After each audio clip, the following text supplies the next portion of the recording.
Hello, my name is Sickynar, and this is Jack 2.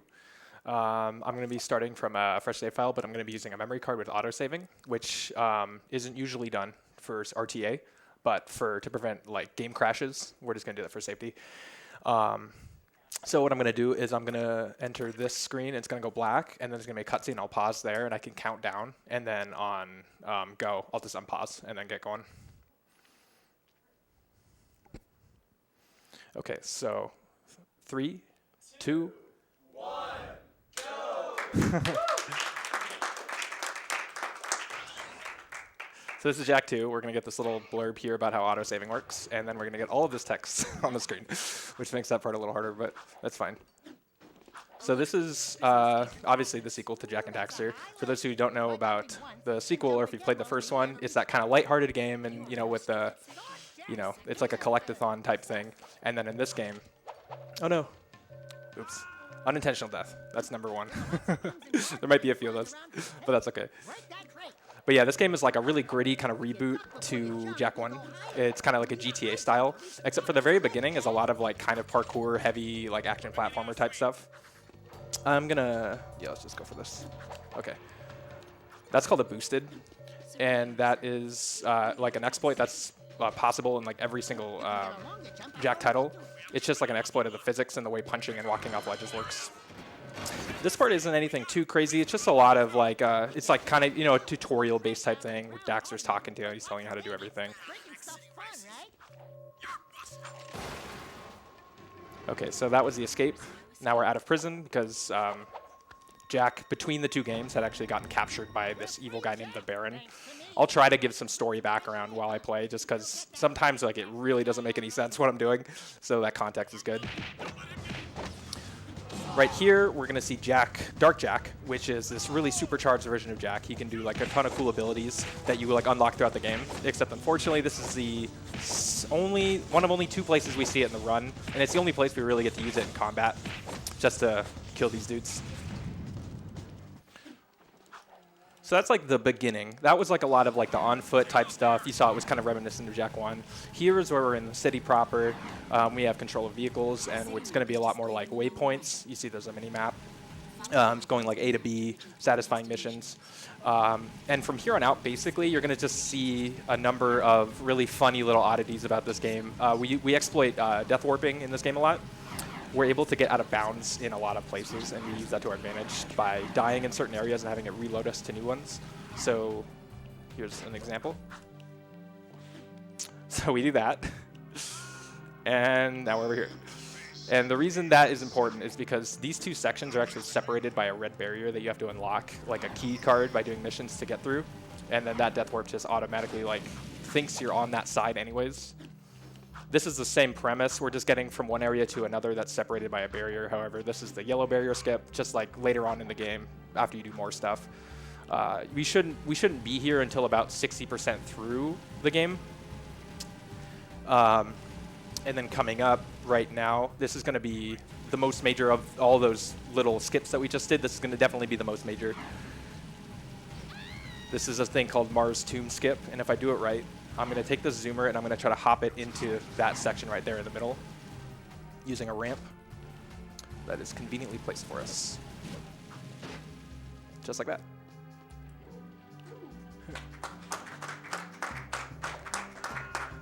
And that death warp is hard to explain, but it's just basically lets us get into this tomb. Because as the tomb's loading, you can do a boosted into the death plane, and it like thinks you're in the tomb. It's like really wild. That boosted has to be super precise, or not like super, but you gotta be careful. But we're not done with out of bounds yet, because the next out of bounds looks like this. These pillars are actually hollow, so we can just do that. And this area, it's called Mars Tomb. It's these 2 big like challenges. They're called the tests of manhood in the game. And what they are is just these like obstacle courses. There's 2 of them. And we're supposed to get to the very end of them by traversing this like long series of like deadly traps. But we can actually just get to the end by doing some out of bounds stuff like that. So that's the end of the first test. It ends with a Daxter chase, like a Indiana Jones style boulder running. This is also the only time in the game that we get to actually control Daxter. And it turns out that the boulder was actually a big spider egg. So now it's a spider. This area is just a lot of memorizing what's ahead of you. Once you do this like 10 times, it gets like, you just kind of get used to it. And then, let's see, yeah, if you had any donations, this would actually be pretty good time for that.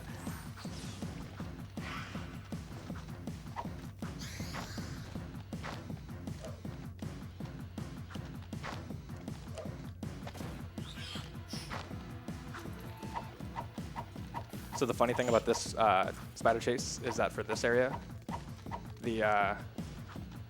there's no rubber banding for the spider anymore. So if you could do that last part really fast, the spider doesn't catch up with you, and you just have to sit here and like wait for it to like catch all the way up because the game like is just too slow. And now we have the jet board. And what the jet board does is lets you do this. We can just wantonly fly through the air with no regard for anything. And we're going to use that to our advantage to do this. Oop. I'll reset that.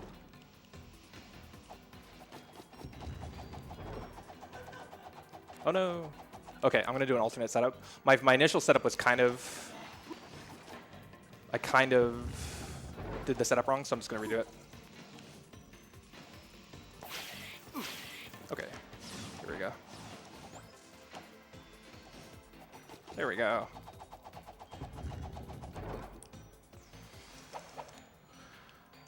And this is how we beat the second one, because now that we have the jet board, the second test is a lot easier to do because it's actually like in a room way up there, but with the hovering, we don't have to worry about that. And my laptop decides to go to sleep the moment I need my reference guide. There we go. So this is just like a matching puzzle. There's only 6 possible puzzles. Once I hear the melody in the first one, I'll know which puzzle it is, so I can just reference a guide that just shows me how to solve it after that. So that was one of the easier ones, actually, so that's good. And that's just pressing these buttons to unlock the final room of the tomb, which is like the whole point of these challenges. You'll notice we solve one of them, we don't press the button. We solve the second one, press the button, and then we press the other button. It's just the order that we do that is kind of bizarre. Then we do a reset warp into the boss, which is this guy named Baron Praxis, who I mentioned before. He's like the main evil dude. And he has this giant robot that he's going to use to steal that giant green thing on the wall below him. That's going to give him superpowers, but we're going to stop him from doing that. Basically, the way this fight works is between combat phases where he just stalls, he shoots out these bombs, and these bombs hurt him. I'm going to try to get 5 in a single round. Okay, I got it. So his health shot back up to only one health loss. And the reason it did that is because I guess they just never designed it with the intention of having you get 5 hits in a single round. So like graphically, it just looks funny. It's going to do it again if I get another 5 hit here. That was a really lucky spawn. Sometimes these things can take a while to spawn. I'm actually going to pick these two because they're closer. You only have so much time after the last hit to get the extra hit in, because then they start detonating automatically. And this third phase is really RNG. Okay, I'm going to work with that one. Good. That was actually really solid. And if I can get him to manipulate, he won't even shoot a laser. He'll look at that. Yeah, there you go. He just automatically shoots it. Wow. Okay, that was really good praxis. Yeah, that's pretty much how you want it to go. And then we find out that he actually does steal the gem, and we failed. So that sucks. So now we have to go do other stuff to stop him. Yay, narrative flow.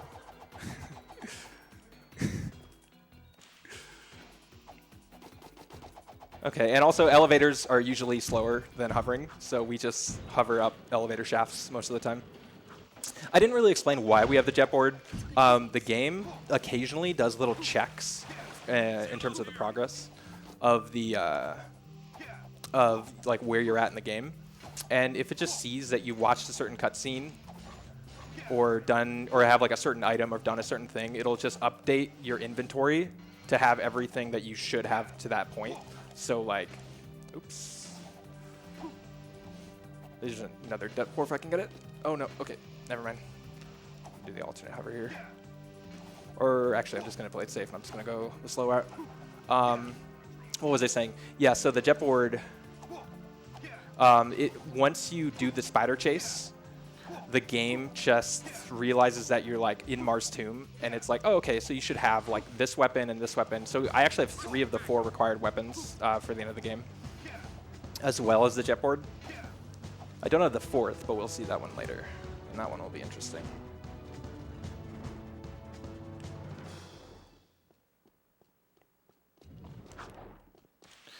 Okay, so coming up, we have been tasked with the mission of rescuing some rebels from a prison. And the prison is just located down the street. Just over here. It's a very small world. You'll notice that we opt to jetboard instead of take the zoomer a lot of the time. The zoomer being those motorcycles, the hover cars or whatever you want to call them. And that's just because the max speed of a zoomer is actually going to be the same. Ooh, please work. Okay, cool. That was sketchy. That hover is totally blind, so you have to kind of hope you get it. Doors are usually just suggestions. We just went through we just cut a corner because there's an extra room in there, and you don't technically have to go through it because you can clip into this pipe and then just like go straight to the last room. So.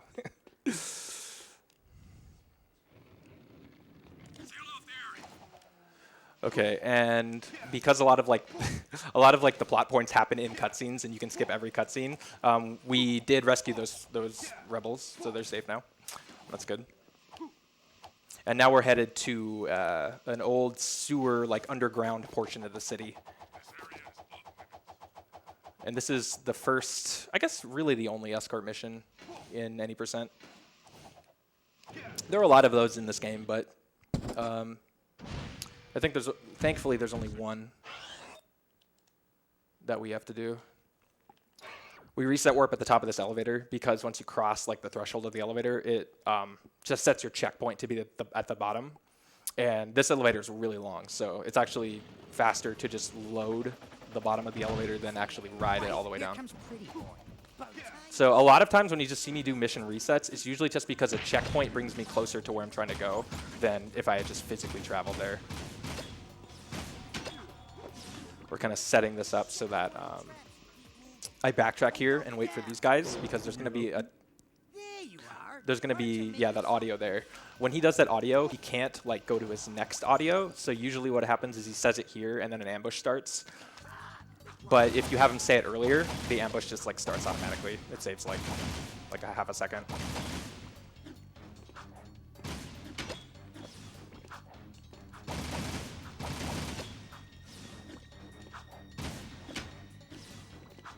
Nice, okay. That ambush phase can be pretty tricky because you'll notice that there are these spiders spawning from the walls. Where they spawn is there's 3 random points, one of which being a really kind of slower spawn point. I didn't get too many from there, so that was good. Oop.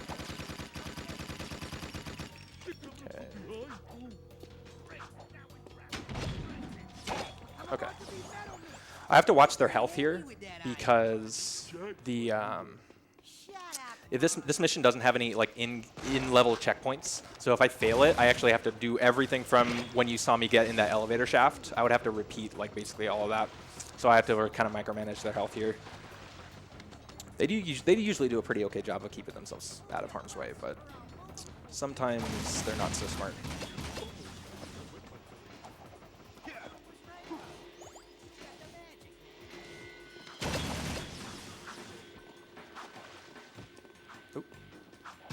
These spiders are scarier than they look.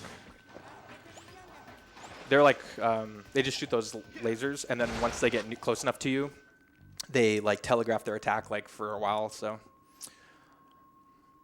this is a waiting phase because right now we've cleared out all of the enemies in the sewer, and now we're literally just limited to the walking speed of the characters to get to the end. So we just have to hang out. Specifically Mog, who is the slowest character here. There he is. You can't like push him or kick him to make him go faster, unfortunately. Now we get ready for the big fight. Oh, I'm sorry. I can't hear you on my headset. I'm sorry.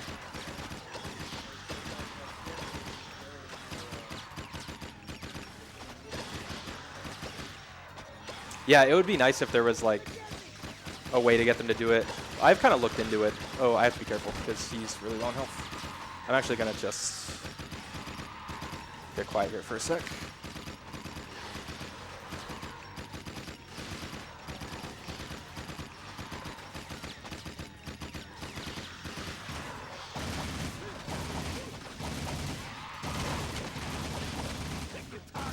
Okay. And I'm at 109. Okay, cool. So yeah, that wasn't so bad. Health got a little scary there at the end, but the whole point of this mission, by the way, was to get that gem on top of that statue. But none of us would know that because we're skipping the cutscenes. Okay. Another mission reset just brings us back to the beginning of the level. Coming up is one of my, I guess it's one of my favorites. It's one of the more, it's a very different mission from a lot of them. We're going to fight these big spider robots called Bombots in a moment. And I don't know, it's just a really interesting mission because there really isn't anything quite like it in any percent other than that. But first we have to revisit a location we've been before.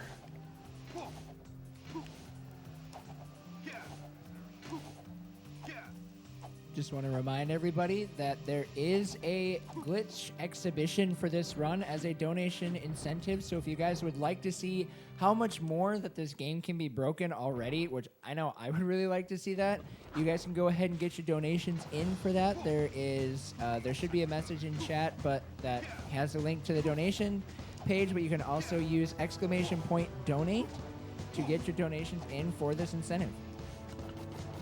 Sweet. Okay, so I got this like kind of sketchy hover. We're technically doing this outside of like the intended order, if you can really call any order here intended. But yeah, we hover all the way over to the farthest bombot, and that's just because by the time we kill the second bombot, we're already closer to the third. It's just like positioning. But that hover is really sketchy because you have to like hover through traffic, and there's a few buildings that are solid that you can bonk and stuff. And the strat for these guys is literally just, I just stand underneath them. And I just spam the punch and kick and shoot buttons until it dies.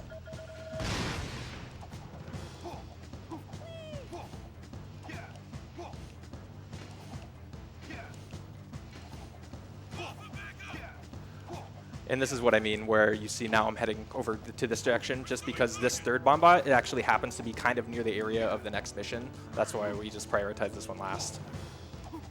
This one is one of the trickier ones, though, because of the terrain that I'm on, makes this strat really weird. You have to kind of watch him. There we go.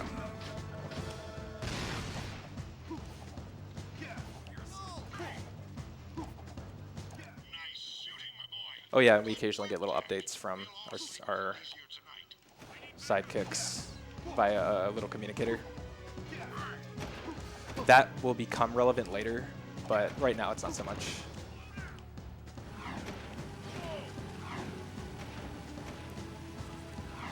So coming up is, this will be interesting. So there's this, there's 3 races in any percent. And these races each come with their own little tricks. The first race has these things that we call lap skips. And what those are is essentially shortcuts. Like we all know racing games with shortcuts. It's basically that. But these ones are a little scarier because they're kind of, I'm going to go for these tricks. If I fail it, I'll lose 20 seconds. I'll only go for it once. And you'll just see what I mean. It's kind of hard to describe. But basically, I'm going to start this race out. And let's see. Get ahead of these dudes a little bit.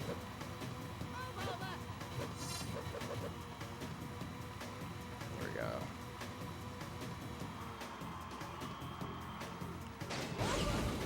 Nice. Okay, so that's a lap skip. So that just cuts about 5 seconds per lap. And so overall, it saves about 25 to 30 seconds, depending on how you do it. And that was found, I think, last year. It's one of the newer tricks. Oh, I failed it. Okay. Yeah, so I'm not going to do it again. I'm just going to do the normal race. But at least I got it once. I'm glad about that. So you kind of get an idea of what it looks like. This would be another good time for donations. I'm going to be doing the same thing 5 times. It's yeah. We don't have any donations. Again, just wanting to let you guys know about a lot of the really awesome bid wars and stuff that we have coming up, like specifically for Fire Emblem 3 houses. We have quite a few bid wars available for that one. We have the main character's name. Currently, what is in the lead is Blazin. I have no idea how to pronounce that. Blazin Animus.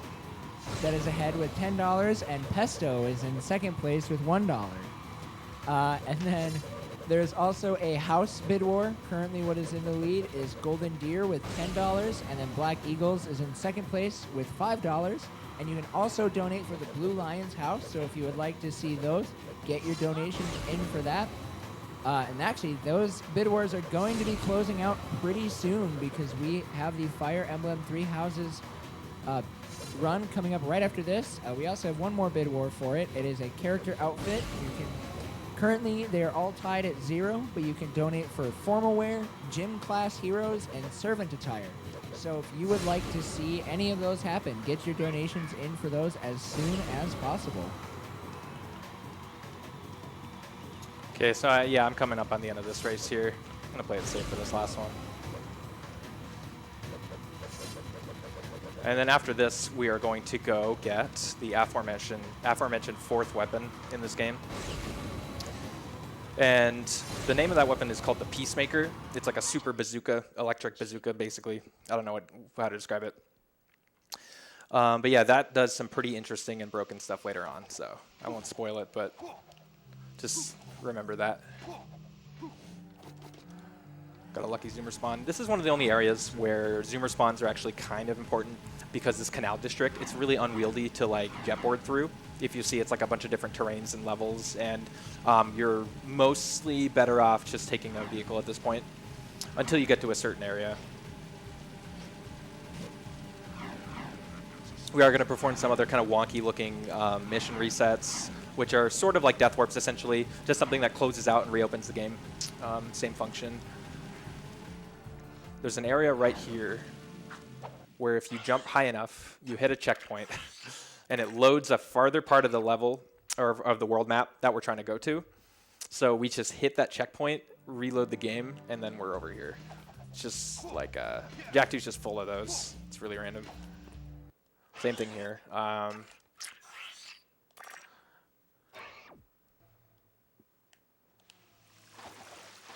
Here's a neat hover. Oh, if this car doesn't get in my way. Okay, we're good. That was a really good angle, too. Okay, hopefully I'll get this. We're going to fall right into the room with the Peacemaker in it. And you look in the world map, that's the corner that we're cutting, so you can kind of see the line of reasoning there. Sweet. Go. Yeah, so you saw it there for a sec. That was the Peacemaker.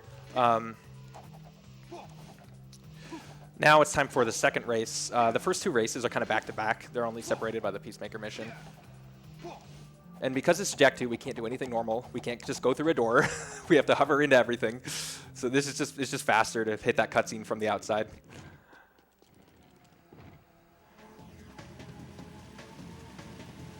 Okay, so the gimmick to this one, it's not like a racetrack. This one is like a ring challenge. I'm gonna go for. I don't know if I'm gonna not go for ringless. There's a really cool route that you can take for this, where you kind of skip a few rings.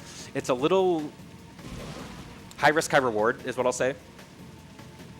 And it doesn't deviate too much. It's really only just like the last fourth of the track is gonna vary, severely from ringless to standard. And the trick saves about maybe about 8 or 9 seconds, I think, if you do ringless optimally as compared to just the standard.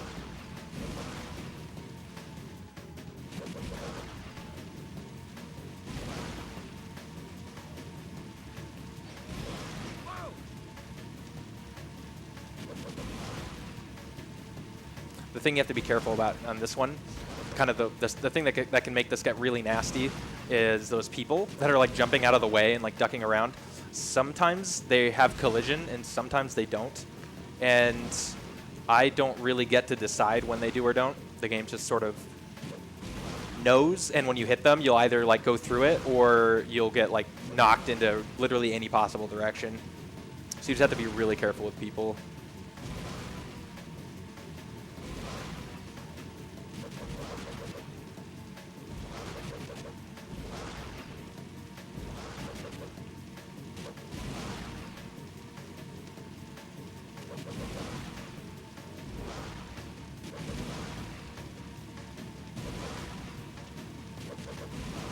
Okay, so we're coming up on the end here.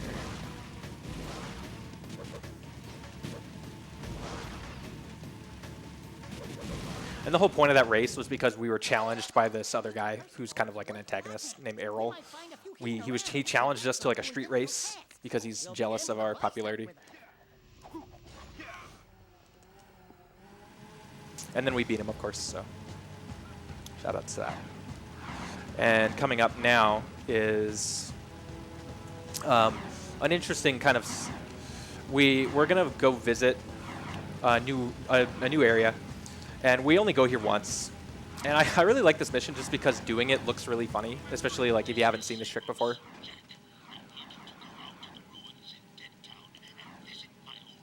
So what we're gonna do is, like Samos, this guy talking, is saying, we're gonna go to Dead Town, and we're gonna go get this thing called the Life Seed, and it's located in a hut.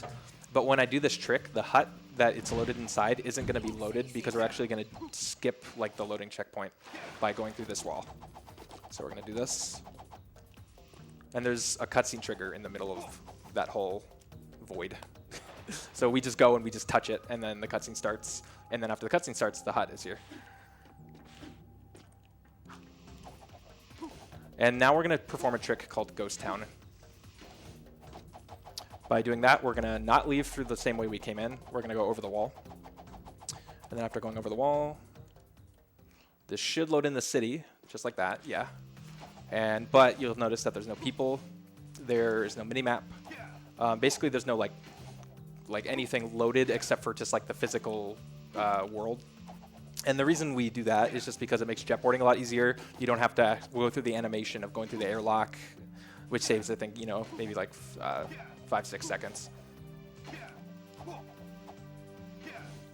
It also lets us do a death warp that's possible without Ghost Town, but it's harder.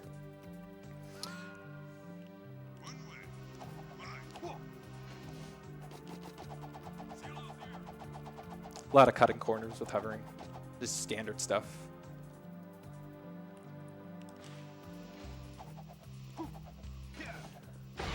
Making a quick pit stop at this character named Onan. She has a hut.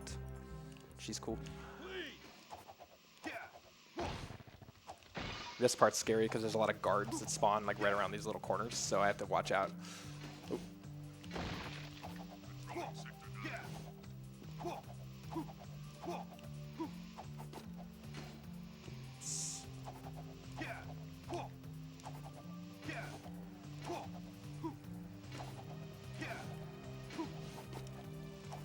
Is now a good time to read a donation? Oh, yeah. Okay, we have a $1 donation from Strauss12 that says Kirby. That's for the incentive to throw a plush Kirby at the back of the runner's head. Oh, God. Thank you, You're gonna wait. Okay.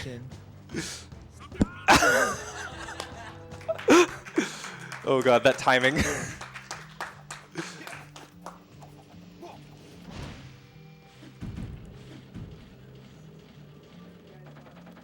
If you guys want to see more Kirby's thrown, get your donations in for that. But you should also be donating for the Glitch Showcase incentive.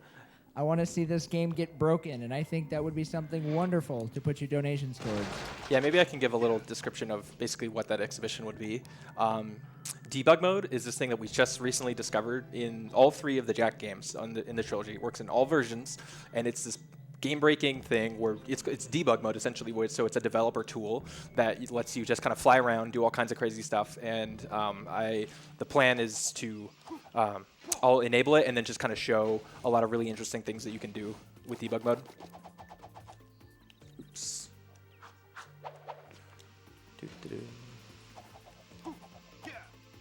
Okay, so coming up is there's this. It's not quite an auto-scroller. It's like a scripted combat phase where these guys are going to spawn and they come in waves and we have to just pick them off, one by one, and stall and protect this this guy here named Samos. What we're going to use this time for is to farm as much ammo as we can. So what I'm going to be doing is just trying to melee these guys, not use too many of my guns, because I want to max out my Peacemaker ammo. And the only way to do that is by maxing out every other ammo first, because the way the drop tables in this game work are that they prioritize Peacemaker last. So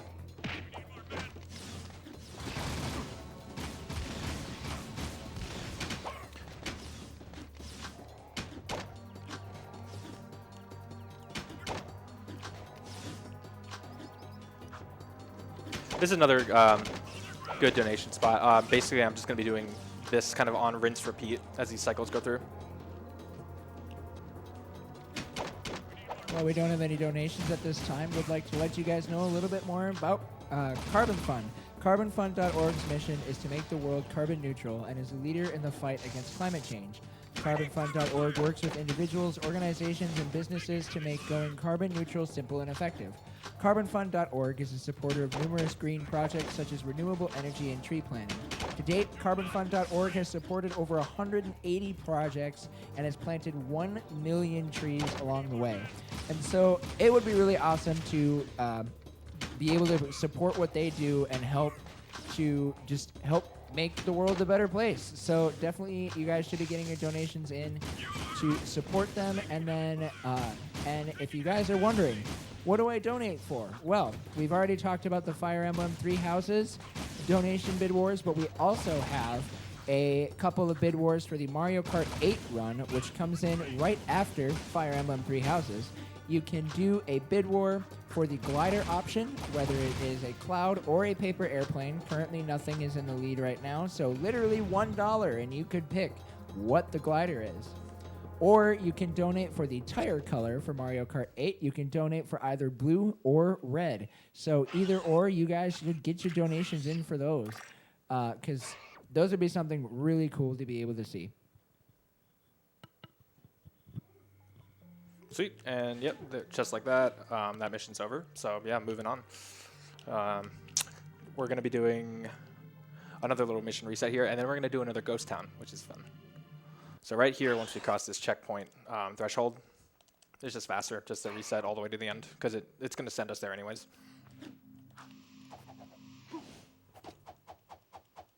This is another ghost town. We achieve this by just doing this, going over that wall with the jetboard. And then by doing a select buffer there, which is when you saw that pause menu up on the screen, what that did... Oh, okay, that's fine. What that did was just let the game spend some time loading while Jack was frozen there, because otherwise he would have just fallen through the floor, because it wouldn't have it literally wouldn't... Oh, hello. It literally wouldn't have loaded fast enough.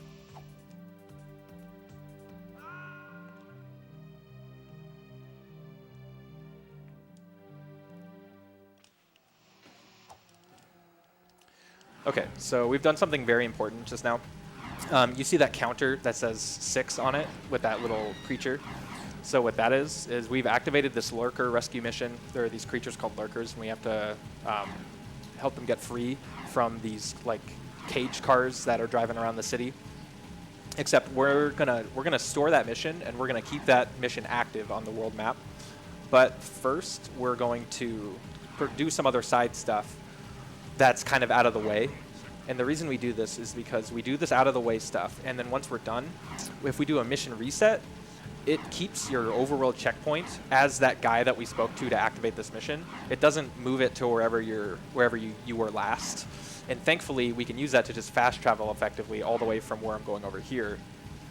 You'll see this huge drive I'm doing. We only do this drive once because we just fast travel on the way back.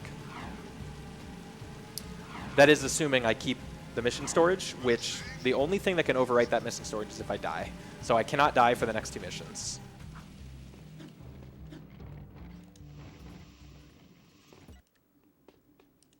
The first mission, not so hard to not die. It's just really simple. There's just a cutscene trigger above us at the start of the level, and we just have to hover up to get it. Oh. Oh my god. That was close, is all I'm going to say.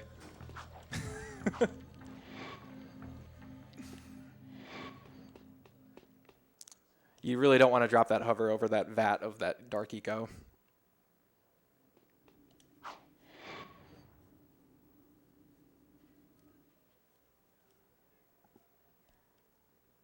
Okay, so this is the only mission in the any % where we get to use this mech robot. You notice it's telling us to go through the door, but we're just going to immediately disregard that because the fastest way to get through here is to just walk on the roof. There's like the collision that only goes so far down on that ceiling, so you just kind of walk all the way to the very end and go around it. We can't take this route all the way to the end of the level. We have to re-enter inbounds, and there's a really good spot for it just farther up. So we skip the first section at least, and then just re-enter bounds here.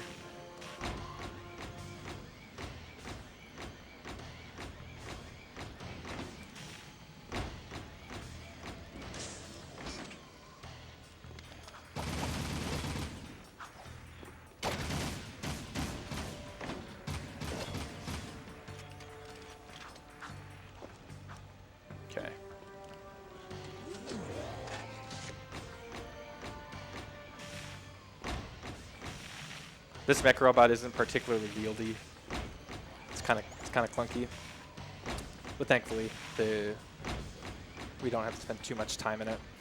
What we're gonna do is take this robot all the way up to the top of this tower where there are these like terminal computers, and our whole objective right now is to like actually like, because this is like an enemy base and we're gonna like blow it up. So there are these computer rooms and we're just gonna punch them.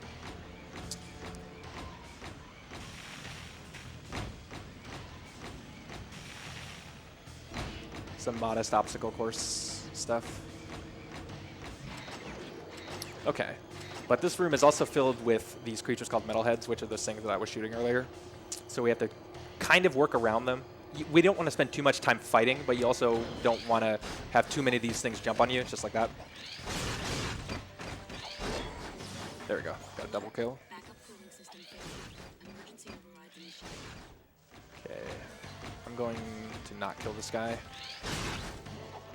I'll let him jump on me.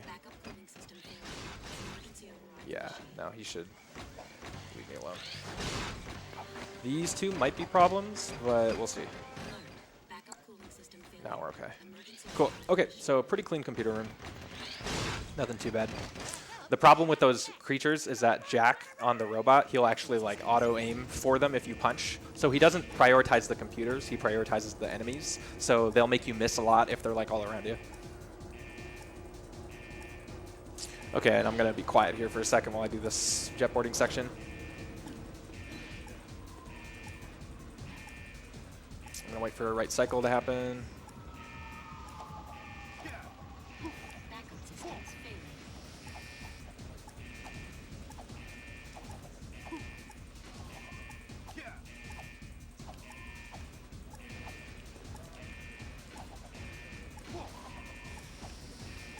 Okay, cool. Yeah, that part's really scary. If you mess that up, you the cost of dying is about 50 seconds.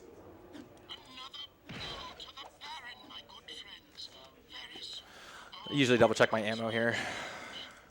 So I'm full on ammo, which is good because we're kind of reaching end game. Not end game, but kind of, you know, easing into it.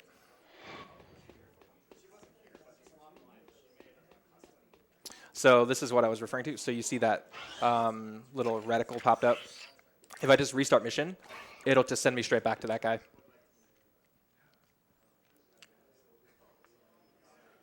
Sweet. And we're ready to go. And now we're actually going to do that lurkers mission.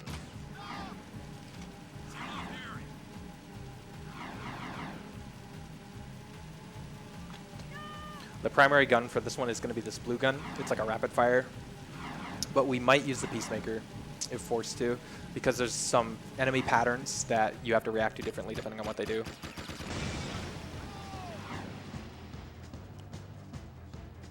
Come on. Oh. You gotta work with me here, man. This lurker has to hop onto the back of the zoomer, and he's like stuck in the trees, so he wasn't wanting to jump on. Sometimes you can't do anything about that. Sometimes you can try to manipulate them, but they can be really finicky. And I really hope I catch this guy. Okay. Okay. Oh, wow. Okay, that was super lucky. So that just sent him straight over to the vent where I had to drop him anyways. So that second one just kind of did it for me.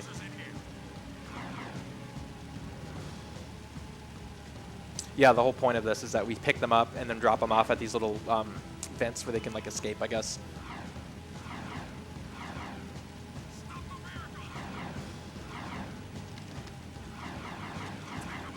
This is another really driving heavy level. This part you do want to just kind of stick with a vehicle the whole time, because getting in and out of vehicles is pretty slow, and switching between this and jetboarding would be like, it's actually just not worth it. Okay, it's on.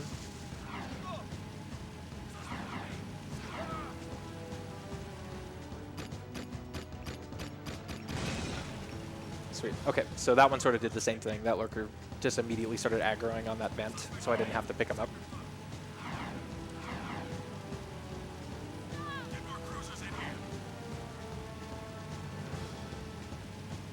This last couple, these last two lurkers is where things get a little tricky, and I have to kind of be careful what they do. So this one I wait a little bit intentionally so that that lurker doesn't get knocked into the water.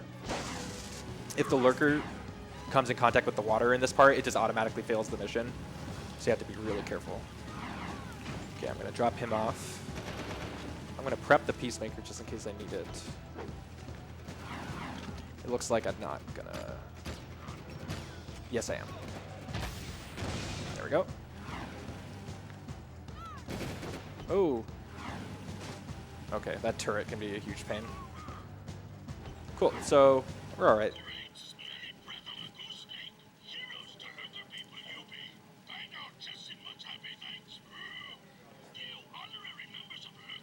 So coming up is the third and final race of any percent. This one has lap skips too. They're a little easier.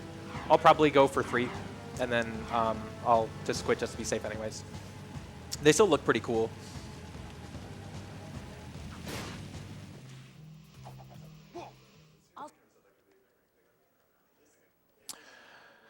Now we wait, do a mission reset.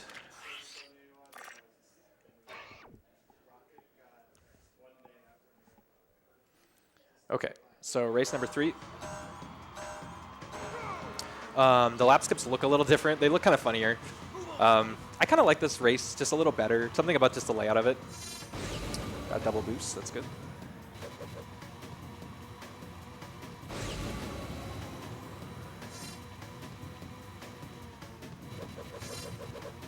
So right here, I'm gonna rub up against this wall. No. Ah, okay. I'll just do it normal. Yeah, I did. I'm very confident I could do it, so I'm going to go for it. I'm going to do it one more time.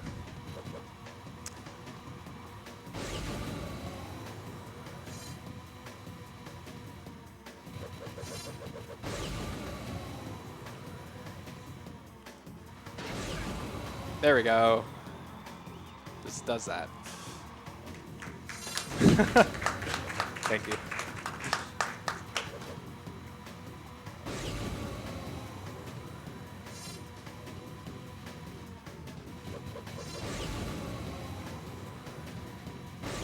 And then for marathon safety, I'll just kind of do the normal.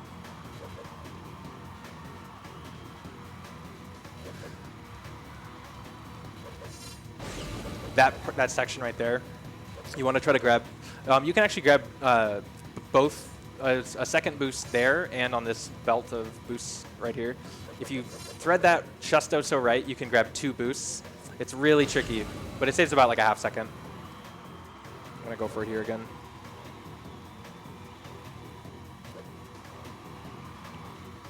Nice, got it. So that's always fun.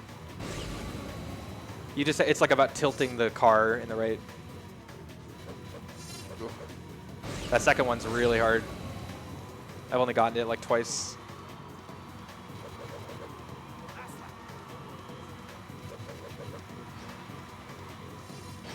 Ooh.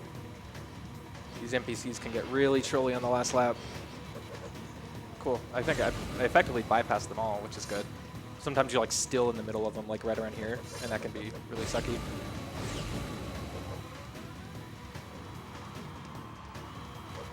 Cool.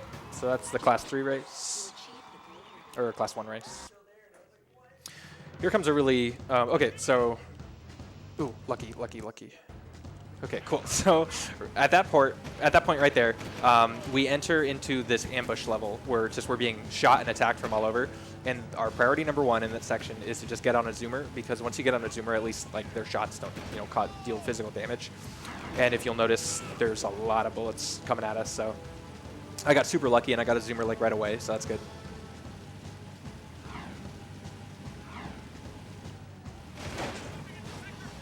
We're coming up on a pretty fun mission. We're gonna go explore this palace, and by explore I mean like whatever you call what we are about to do, because it looks pretty funny.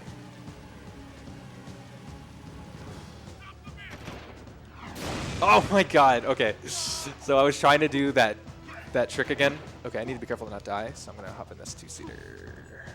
Just do the old strat. But that car was like on top of me, so I couldn't do it.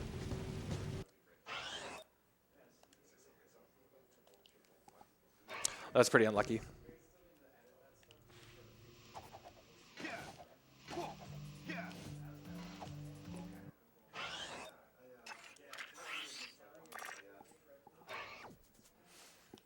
Okay, so we're back here, but instead of going backwards, we're going to go into the store.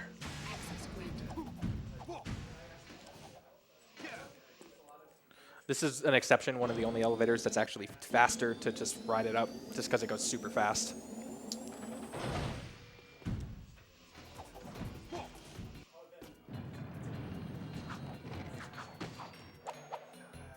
Okay, so consider this the beginning of the level,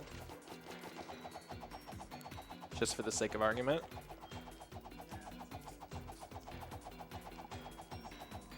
And consider this the end of the level.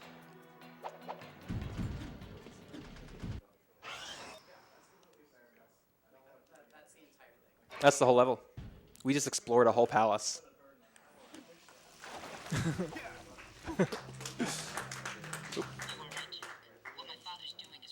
Gonna hop in the zoomer here.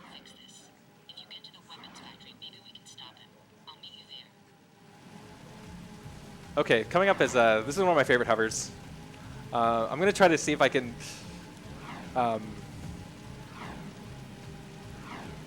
Depending on the angle of this hover. No, never mind. I was thinking like I could try to do this like without looking, because technically it's just counting hovers, but there's always that minuscule chance that you kind of need the visual cue. So never mind. That's a bad idea. Okay, so this is an interesting hover. There's like a whole obstacle course inside of this mountain, but we're gonna skip it and do this. Okay. You need special black clearance for this door. Access granted.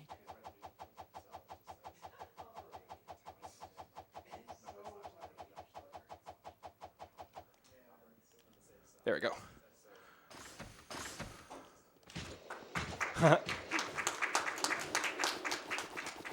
Sweet. So then this is called Robo Skip. I can't explain why this works. Well, I sort of can, but it would take a while. We're going to cross a death plane up here. It's going to kill us and send us up to the top of this elevator. And now we're up here.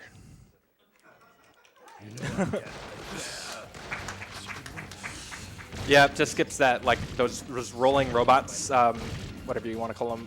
It just skips fighting them. You don't have to kill them. And then I'm really excited to showcase something that we recently discovered in the community called Phase 3 Skip for crew. Kind of a mouthful of a name. But we're going to skip. This phase is sort of like the praxis fight at the beginning, if you remember that. It's cut into 3 phases. There's combat phases and then stall phases.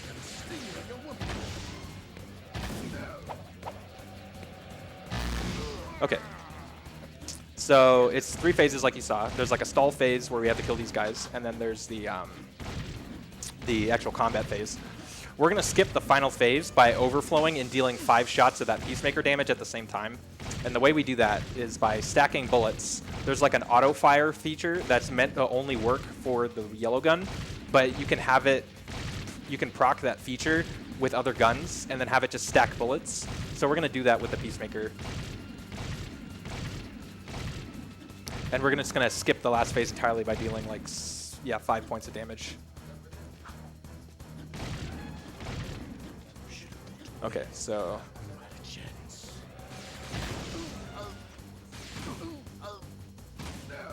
Okay.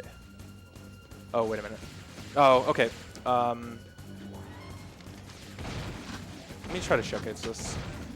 Okay, cool. I have to be really careful now. Okay.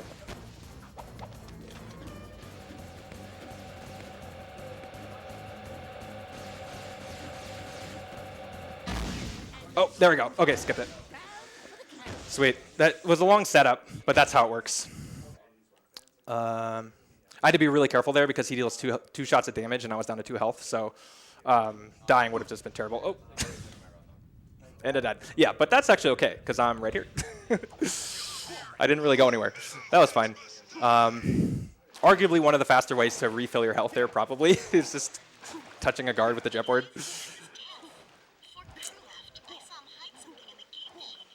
I made a mistake in that crew fight by dropping my ammo count for the Peacemaker below 5, so it made the trick impossible. So I had to actually do a little farming. It cost like another 20 or so seconds.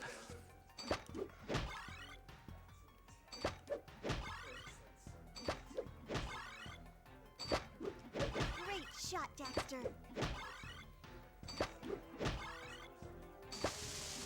This is whack-a-mole, by the way. I'm so like desensitized to this that I just like don't even think about it. But yeah, it's a really good time for donations. If you had any.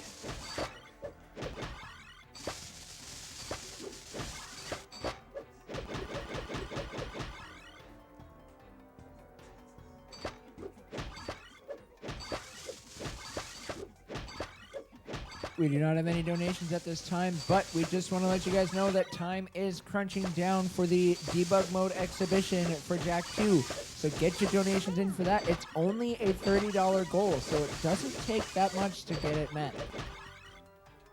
Also, we have bid wars that are going to be coming to a close here soon. We've got 3 for Fire Emblem 3 Houses. We've got the character outfit. Currently, there's nothing in the lead between formal wear, gym class heroes, and servant attire. So get your donations in for those. Just $1, and you could have one of those in the lead.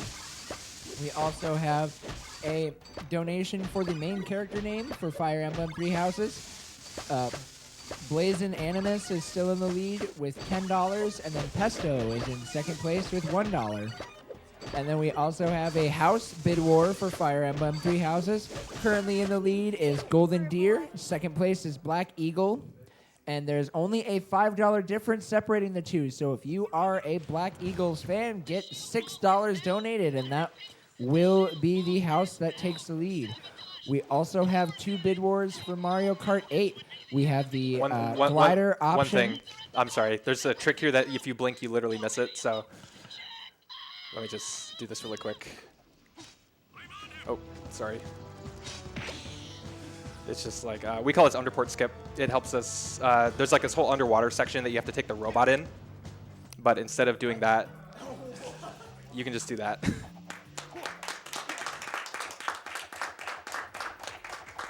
Yeah, instead of going underwater, you just spawn the area without the rest of the water, and then you can just like jetboard hover to the end. Just like that. So that's a thing. Okay, anyway, sorry to interrupt you.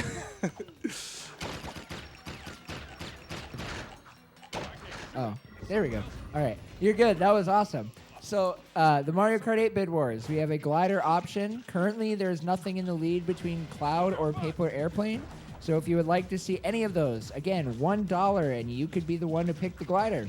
Also, there's a tire color bid war. Again, nothing is in the lead right now for blue or red. So with just a $1 donation, you can even pick the tire color. So get your donations in for those if you want to see your favorites for those runs, because that is coming up right after the Fire Emblem Three Houses run, which is coming up right after this.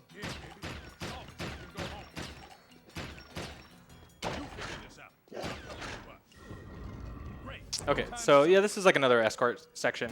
It's a little more interesting than a standard escort. There's like some light puzzling and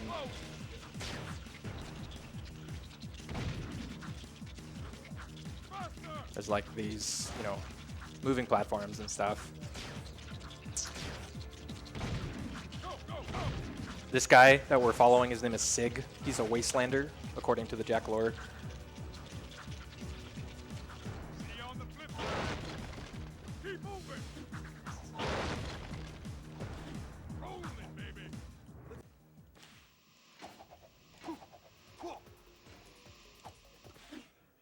Okay, so this is kind of like end game, if you want to consider it that. The whole city is kind of being overrun by, there's these two like warring species, and they're just like, everything's going crazy, everyone's fighting each other. And right now we have to just go back to the stadium in order to basically take this machine. It's a little hard to explain. There's a lot of lore in this game. A lot of time travel lore, so it gets a little confusing.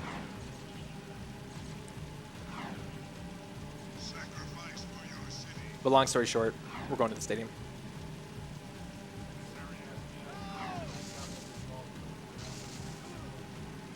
Yeah.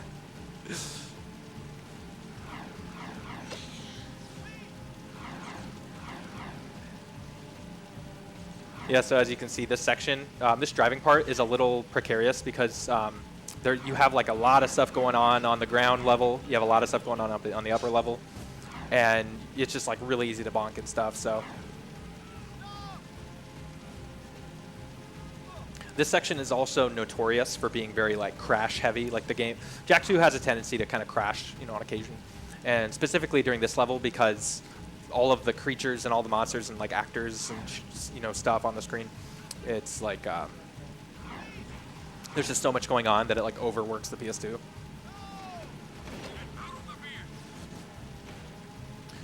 There's like a very specific spot actually. There's almost like a specific frame that it seems like crashes happen on a lot, and we're kind of getting up to it. So every time I get to this part, I like hold my breath, and it's right about when we go underneath this like archway thing. So.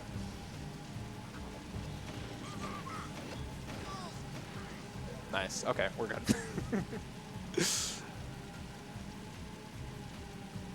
Do a stylish little hop off of this right into the cutscene. Whee.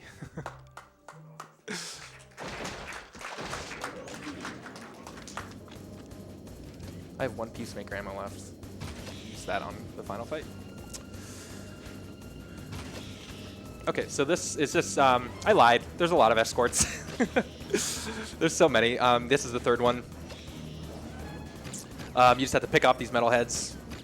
Can't let them touch these two green dudes. These two dudes are actually the same person, just set apart in time, because time travel.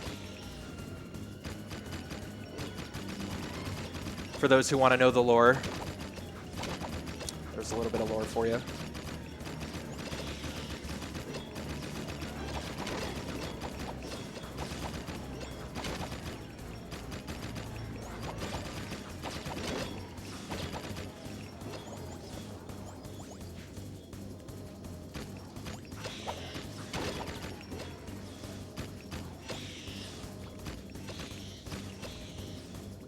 Okay. Last part's a little easier. You just kind of stand there, and as they kind of feed in from the south, and you just kind of do this occasionally. I spend most of my time watching the mini-map, honestly, when I'm doing this level. Just to get an idea of like where the creatures are. Is now a good time for a donation? Yep, definitely. We have a $30 anonymous donation with the comment yeet that will meet the incentive for the Jack 2 Debug Showcase. Yay! Thank you so much, Anonymous, for that. Super excited for that showcase. Okay, cool. So that'll be fun. Yeah, I'll get to showcase some debug stuff. But not before some more driving. This is kind of the final section. So now we're on our way to like the final boss. Turns out it wasn't Baron Praxis. It was this other guy named Metal Core. And we're gonna go to his lair, and we're gonna, just kind of, we're basically just gonna walk in and just beat him up. Oh, of course. Wait, there's a cutscene that we have to watch first in the construction site. The last part of the game is a lot of it's a lot of just A to B driving. The reason being, there's some sections in the game that you don't really explore till the very end, and it just has you kind of go around and do some extra stuff right before the final fight, which admittedly gets a little tedious. There's some alternate ways to do this part in terms of like routing that involve the jet board and a lot of death warping.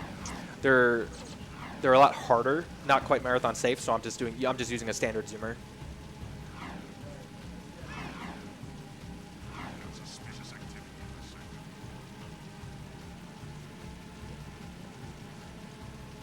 Okay. Be careful not to blow this up. I've like crashed that zoomer into the wall before and like just blown myself up. It's really fun. The cutscene trigger that's on the other side of this wall just extends into that little hallway that I was in. So once you watch if you hit it from inside that hallway, it just respawns you back to where it thinks you are, essentially. And that's the only reason we visited this area, is just to watch that cutscene. I think now's the time to act. The metalheads are so focused on attacking the city, they may have left their nest vulnerable. Jag, you've got to get out to the wasteland and breach the nest barrier any way you can. Maybe if you get inside and take out the metalhead leader, the army will collapse. It's a long shot. Okay. Do a couple more hovers and then a fight, and then after that fight is going to be time.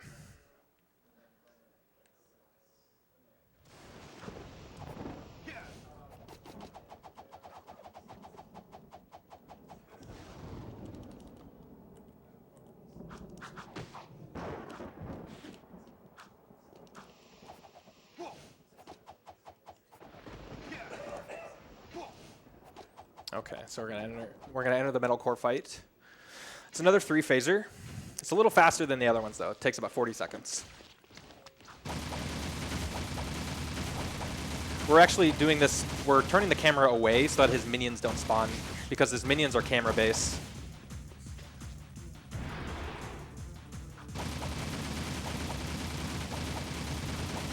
Probably not going to talk, honestly. This part's a lot of concentration.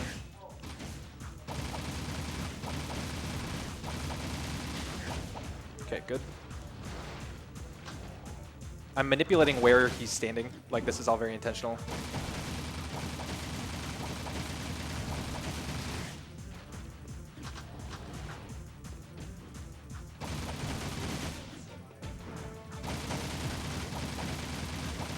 And time.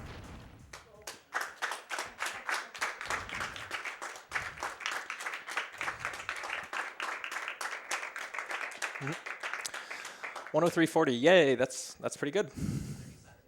37. Okay, cool. Yeah, so I figured this is a good time to just kind of get the showcase started with this final cutscene. So debug mode is actually a series of inputs that you have to do. You have to hold the L3 button and then input this long series of inputs. And I'm just going to enter it while I say it out loud so you can kind of hear it. And when I do the code right, you'll hear a beeping inside of the audio. So it's up, down, down, left, right, XX, square, circle, square, circle. And you heard a beep. And now I can frame advance. Okay, that tells me I can. That I'm in debug. I'm in debug 1.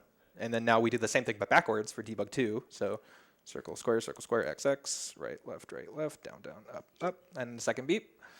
So now we can do stuff like this. Hold on. Here we go. This is a better one. So you see that's Jack, and there's Jack, and he looks like this. And I can speed up and slow down cutscenes.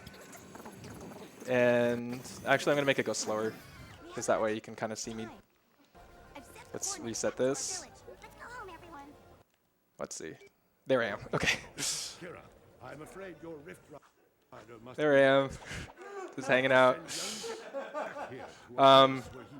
Anyways, yeah. So this is part of the advantage of debug mode is you can enter this thing called free cam, and just spawn.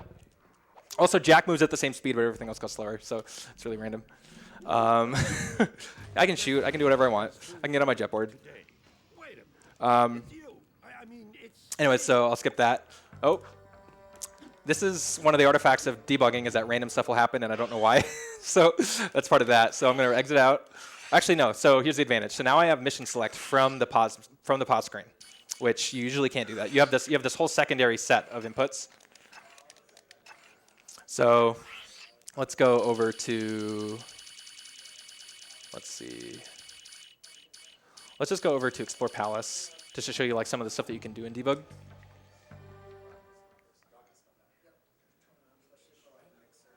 So you can fly. You can just hover like this if you feel like it. You can enter a free cam, which is pretty fun. You can just kind of zoom around. You can check out the whole city if you want. You can do that, which is pretty fun. This actually is very useful for glitch hunting because we have this thing debug text that we can use. So now what I'm going to do is put my controller in port 2 and hit L3 and X. Oops. Okay, and then I'm going to replug it into port 1. Okay, one more time. You should hear a sound. There we go. Okay. So, yeah, there's some debug text for you. Put all that on the screen. And that sound is the sound of orbs being given to me because I just gave myself, oh, you can't see it right now because of the debug text, but I just gave myself like thousands upon thousands of orbs, which are these currency in the game, and effectively crashed the economy, the orb economy. Okay. So the debug text tells you all kinds of stuff. It tells you like what loading zone you're in, tells you which, like there's layers to the game, city actors, vehicles and stuff. It just tells you like how much memory is being allocated dynamically to the game at any given moment.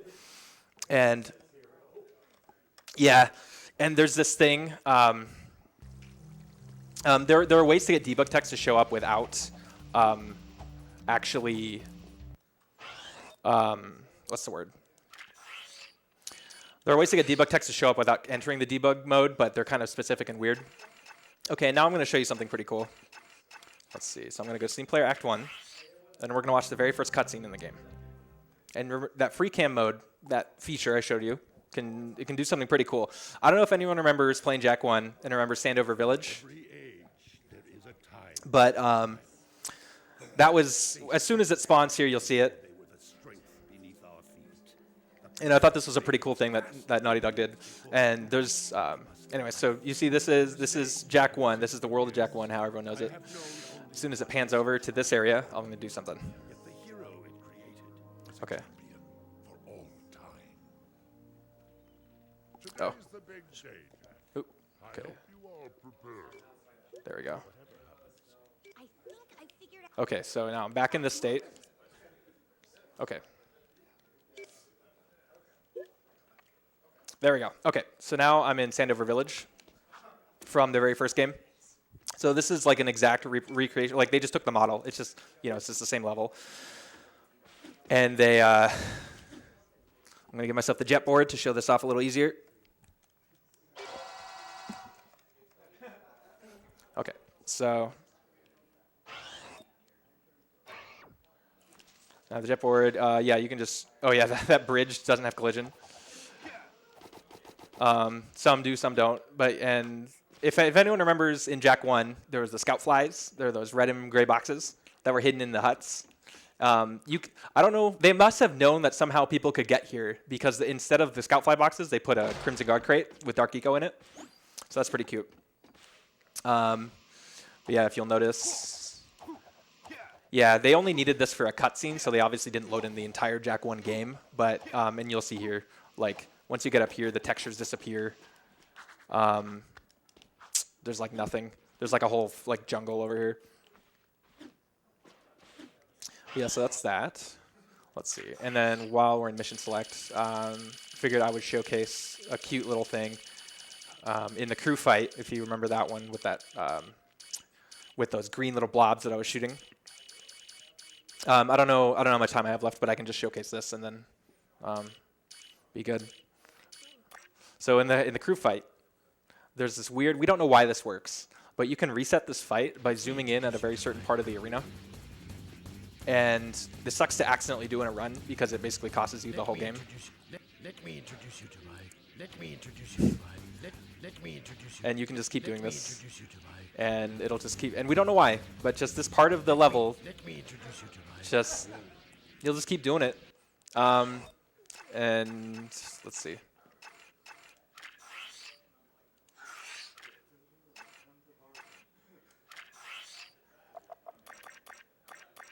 The French crew is really good. So. Laisse-moi te présenter mes clos. Laisse-moi te présenter. Anyways, so yeah, that's Jak 2. That's some stuff you can do in Jak 2.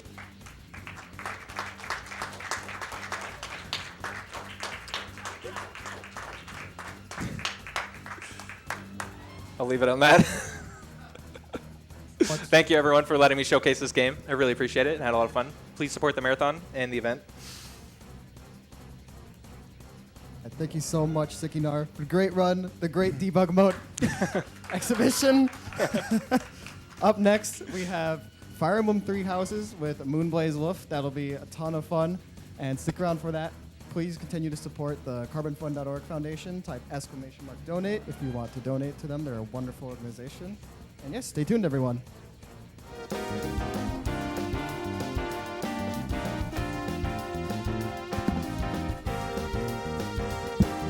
Also, getting your badges is now available. That's all open, so please do that.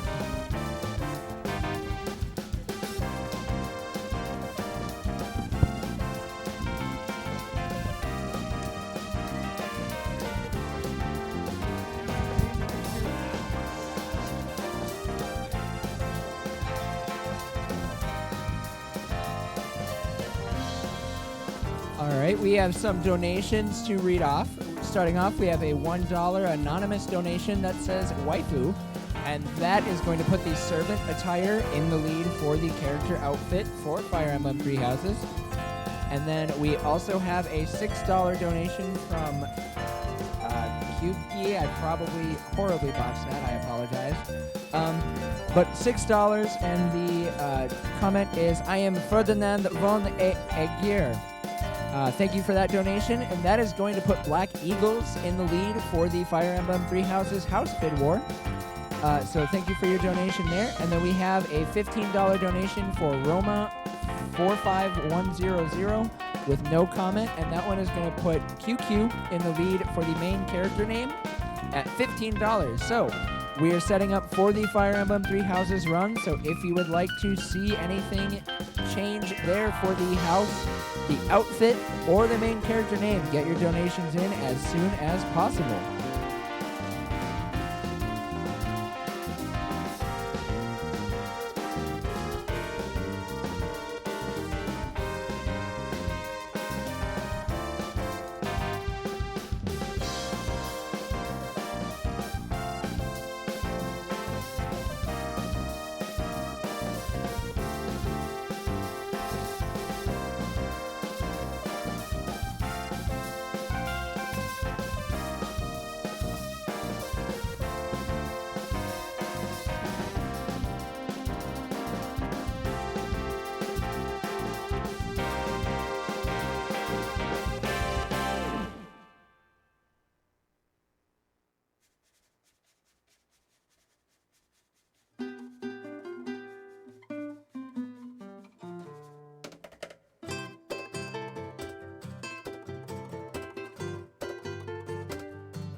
We're gonna switch you over in 5, 4.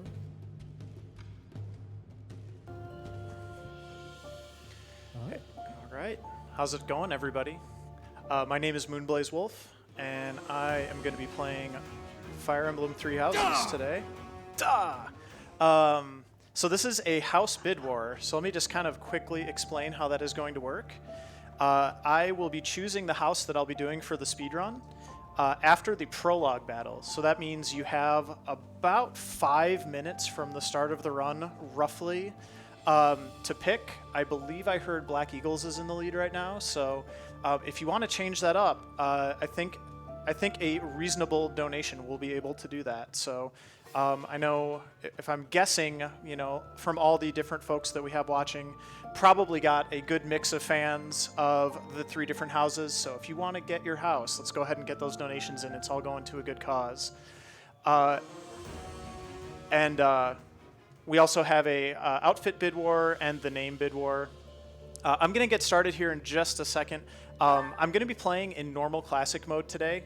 Normal is just normal difficulty. There's no reason to up the difficulty for the speedrun in any way. Classic is so that when we lose characters, which unfortunately I'm going to be doing on purpose, we don't have to deal with them for the rest of the run. So if you have some favorite characters, I can't promise you they're going to survive till the end of the run, but you know, we'll get there one way or another. So with that being said, I think I'm about ready to get started. So let me go ahead and I'll choose the difficulty, and then time will start on my go. So I'll give you a countdown in just a second here. Once I get the all clear here. We're ready? Sure. The winner for the character name is Cuckoo, which is K-U-K-U. K-U-K-U, all right, we got that. And then the other 2, you got about, like I said, you got about 5 minutes. So if you want to get donations in for that, you can still do it. And then we have a quick $1 donation from Firebird Lover that says, that isn't a tux. And it looks like that one went for the Kirby incentive, I think. Okay, well, thanks Firebird for that, I appreciate it.